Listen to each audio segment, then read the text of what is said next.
Miss White. I was coming to read Chapter 5 to you of The Mouse and the Motorcycle. The title of Chapter 5 is Adventure in the Night. When Ralph had mastered riding the motorcycle on the thread-bar carpet, he went bumping over the roses on less worn parts under the dresser and the bedside table. That was fun, too. "Hey," whispered the boy. "Come on out where I can see you." Ralph shot out into the moonlight, where he stopped sitting jauntily on the motorcycle, with one foot resting on the floor. "Say," he said, "how about letting me take her out in the hall, just for a little spin to see how fast she'll go?" "Promise me you'll bring it back?" asked Keith. "Scout's honor," answered Ralph, who had picked up many expressions from the children who had stayed in 215. "Okay, I'll tell you what," said Keith. "You can use it at night, and I'll use it in the daytime. I'll leave the door open an inch so you can get in. That way you can ride it up and down the hall at night." "Can I really?" This was more than Ralph had hoped for. "Where do you want me to park it when I come in?" he asked. "Some place where the maid won't step on it," answered the boy. "That's easy. Under the bed. She practically never cleans under the bed." "Yes, I know," agreed Keith. I looked. There are a lot of dust mice back there. Please," Ralph was pained. "Oh, sorry," said the boy. That's what my mother calls bunches of dusty fluff under the bed." My mother doesn't," said Ralph. "Now how about opening the door?" The boy put his hand on the doorknob. "You won't let anything happen to my motorcycle, will you?" he asked. "I wouldn't let anything happen to a beauty like this," said Ralph. "See that you don't, and don't stay out too late." The boy opened the door and permitted Ralph to put out into the dim light of the hall. Ralph had a scary feeling he was on the threshold of adventure. There were no beds or chairs for him to dart under in case of danger. The floor creaked. Someone was snoring in room 214 across the hall. Outside in the pines, an owl hooted, sending prickles of Ralph's spine. Ralph controlled the trembling of his paws while he hesitated outside the door to consider the possibilities of the hall, which was carpeted down the center, leaving two smooth highways of bare floor on either side along the baseboards. It did not take Ralph long to decide what to do. He picked up his tail, took a deep breath, bent low over the handlebars, flattened his ears, and sped down the straightaway as fast as the motorcycle would go. He would feel the whiskers swept back by the force of the speed. It was glorious. Ralph had never ventured so far from home before. The old wooden hotel, cooling in the night air, snapped and creaked. But Ralph was brave. He was riding the motorcycle. He passed room 213, ran out of breath, and let momentum carry him past another noisy snore in room 211. On down the hall to the elevator, the mysterious elevator that carried people to the wonderful place Ralph had heard such about, the ground floor. When Ralph came to the stairs, he stopped and looked down, knowing it was impossible to ride the motorcycle down, and at the same time wishing he could see for himself the wonders that lay below. He sniffed the air, and it seemed to him that he could smell the strange foods he had heard about. Cinnamon buns with sticky frosting, turkey stuffing, and pancakes with maple syrup. An array of moonlight from the window glinted on the glass eye and mounted the deer's head over the stair landing and startled Ralph, sending him off down the hall past the broom closest to the linen room to the end of the hall, where he executed a sharp turn and started back. Exhilarated by speed, Ralph raced up and down. When he heard some people getting out of the elevator, he had to duck behind the curtain and the window at the end of the hall. Towards midnight, he passed his Aunt Sissy scurrying along the baseboards. He waved and nearly lost control of the motorcycle. Aunt Sissy stopped to stare while Ralph rode on, feeling pleased with himself and at the same time sorry for Aunt Sissy, poor frightened thing with only her feet to carry her from one one crumb to the next. Up and down the hall raced Ralph until after an especially noisy burst of speed outside room 211, he was startled to hear a dog bark inside the room. Now it was Ralph's turn to be frightened. Oh no, he thought, I'd better be careful. If there was one thing Ralph disliked, it was people who traveled with dogs. Dogs always sniffed around where they had no business sniffing. Once a dog had even barked into the mouse hole in room 215. It was days before Ralph's mother got over that. Ralph heard someone moving around inside room 211 and looked back over his shoulder. He saw the door open and a tousled man in a bathrobe and slippers appeared, carrying a little terrier. The man looked cross and sleepy as he started down the hall towards the elevator with the dog.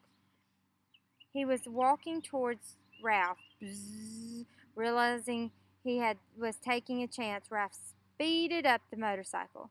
If he turned and headed back to room 215, he had to pass the man.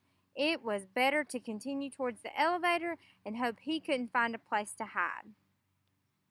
He raced on down the hall. The wild barks of the little terrier told Ralph that he had been seen by the dog, if not by the man. Shh, muttered the man to his dog. I'm going to walk you. You don't have to wake up the whole hotel. Ralph reached the elevator where he drove around behind the ashtray on the stand beside the door. He stopped and waited, tense and frightened. Outside, an owl was silent and hooted again. A sudden breeze rattled windows and banged a door. Ralph's teeth began to chatter. The dog whimpered, but the man walked straight past Ralph, pushed a button, and in a moment stepped into the elevator. Whew, thought Ralph when the elevator door had closed on the sleepy man and his noisy dog. Maybe he had better lie low for a while. In a few minutes, the elevator returned to the second floor. As the man stepped out, the little dog looked over his shoulder and spied Ralph, parked behind the ashtray stand. Because the dog was a captive, he was free. Ralph could not resist sticking out his tongue and waggling his paws in his ears, a gesture he had learned from children in room 215. One he knew was sure to arouse anger. Let me at him, barked the little terrier. Cut it out, grumbled the man, fumbling for the doorknob for room 211, while Ralph, a daredevil, rode in the giddy circle around the stand. He had a feeling of cockiness he had never known. Who said mice were timid? Ha! When the morning song of birds in the pines grew louder than the snores of the guests, and the dawn slipped through the window at the end of the hall, Ralph knew it was time to return to 215. There he was shocked to discover the door shut. Only then did he recall the draft in the night and the slam of the door. He got off the motorcycle, pounded on the door with his fist, but that sleeping boy could hear a mouse beating on the door. Ralph knew from experience that he could flatten himself out and crawl under the room 215, and there was no way he could get the motorcycle through the crack, not even by laying on its side and pushing. Ralph dismounted from the motorcycle, sat down and leaned back against the baseboard, prepared to guard the motorcycle until Keith awoke and discovered the door blown shut. He was tired after a night of such great excitement and full of dreams. Now he had seen the hall and could no longer be satisfied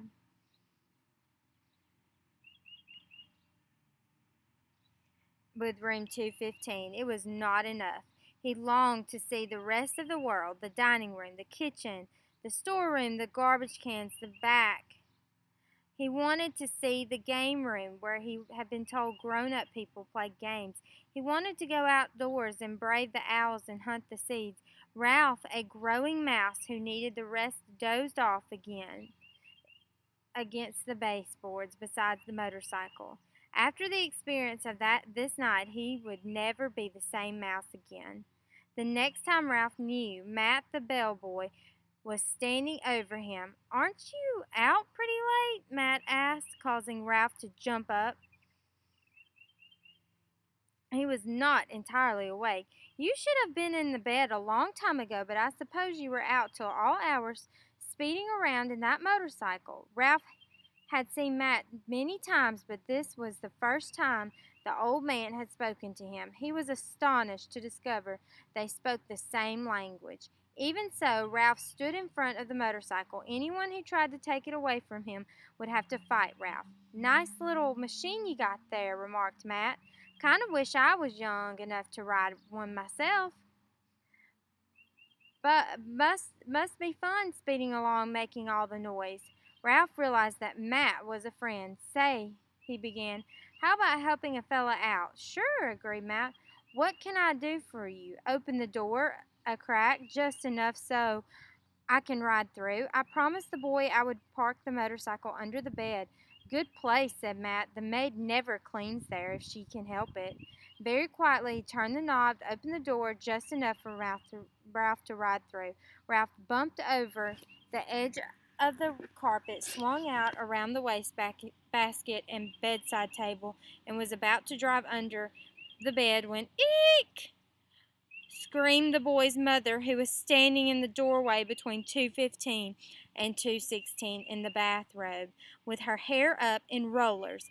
"A mouse!" Ralph put on a burst of speed and shot under the bed. "Where?" asked the boy's father. "Under the bed. I'll look, Mom," said the boy, jumping out of the bed. Keith's face appeared under the lifted edge of the bedspread where Ralph sat trembling on the motorcycle. The boy held out his hand and beckoned. Ralph understood. He dismounted and ran up the boy's arm inside his sleeve of his pajamas until he came to the crook in the elbow.